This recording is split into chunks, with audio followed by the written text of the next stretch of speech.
नमस्ते बच्चों, स्वागत है आपका एक बार फिर से हिंदी ऑनलाइन क्लासेस में। मैं गीतांजलि शर्मा, आपकी हिंदी टीचर। बच्चों, जैसा कि आप जानते हैं, इन दिनों हम पाठ 5 मेरा घर कहाँ है का अध्ययन कर रहे हैं। हमारे सेशन 1 में हमने पाठ की कहानी को पढ़ा था और समझा था। इसके अतिरिक्त हमने घरों के बारे में जाना था कि घर का हमारे जीवन में क्या महत्व है।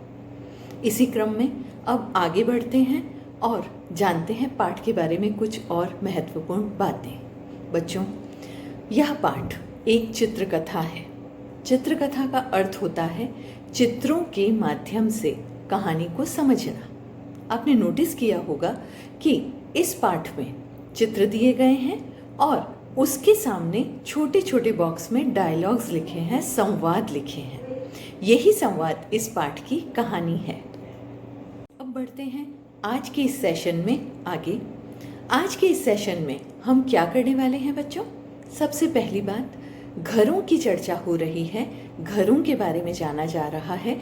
हमने हमारे रहने के घरों, इंसान जिन जिन घरों में रहते हैं उसके बारे में तो अपने पिछले सेशन में जाना था। इस सेशन में हम जानेंगे जानवरों और पशु पक्षियों के घरों के बारे में।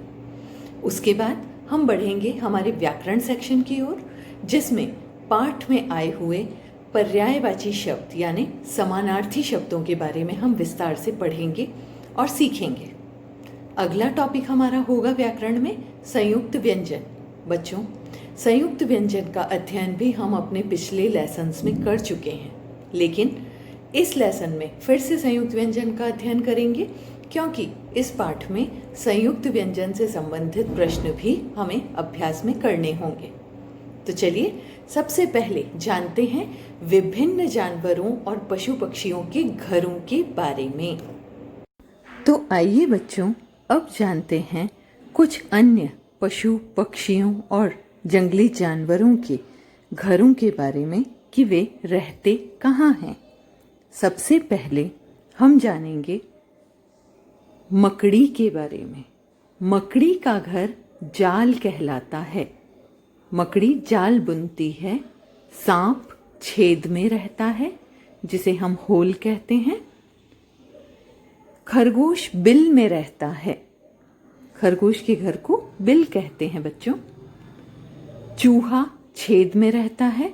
चूहे के घर को बिल भी कहा जाता है और छेद भी कहा जाता है। मुर्गी के घर को कांप कहते हैं। मुर्गा और मुर्गी कांप में रहते हैं। हाथी जंगल में रहता है बच्चों।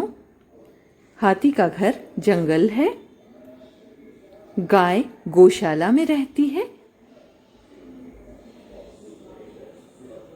गाय के बाद चिड़िया। चिड़िया का घर घोंसला कहलाता है, जो पेड़ पर होता है। मधुमक्खी का घर छत्ता है। मधुमक्खी छत्ते में रहती है, आपने देखा भी होगा छत्ता। भालू जंगल में रहता है बच्चों। और भालू के बाद है चींटी। चींटी का घर बाम्बी कहलाता है। बाम्बी।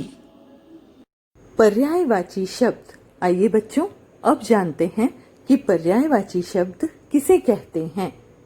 पर्यायवाची शब्द का अर्थ है समानार्थी शब्द, जिसका अर्थ है समान अर्थ वाले शब्द। इसका मतलब है पर्यायवाची और समानार्थी एक दूसरे के समान अर्थ वाले ही शब्द हैं। अब परिभाषा की ओर बढ़ते हैं। समान अर्थ वाले शब्दों को पर्यायवाची शब्द कहते हैं।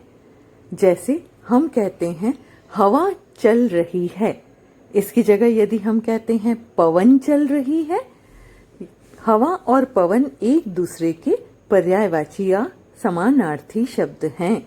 आइए नजर डालते हैं कुछ और शब्दों पर जो एक दूसरे के पर्यायवाची हैं।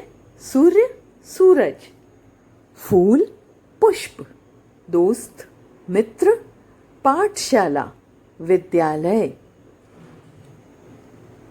संसार जग और जगत, ये एक ही शब्द के पर्यायवाची हैं। कमल पंकज और जलज, ये एक ही शब्द के पर्यायवाची हैं।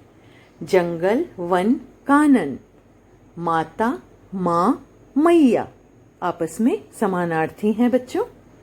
बादल, मेघ, घन। बगीचा, वाटिका, उपवन समानार्थी शब्द हुए हैं। स्त्री, औरत, महिला। सागर, समुद्र या सिंधु ये पर्यायवाची शब्द हैं बच्चों, आपस में एक दूसरे के। हाथी, हस्ती या गज। चंद्रमा, चांद या शशि सभी एक समान अर्थ वाले शब्द हैं। सुबह, सवेरा, प्रातः। वर्षा, बारिश, बरसात सभी पर्यायवाची शब्द हैं। आओ बच्चों अब सीखें संयुक्त व्यंजन किसे कहते हैं।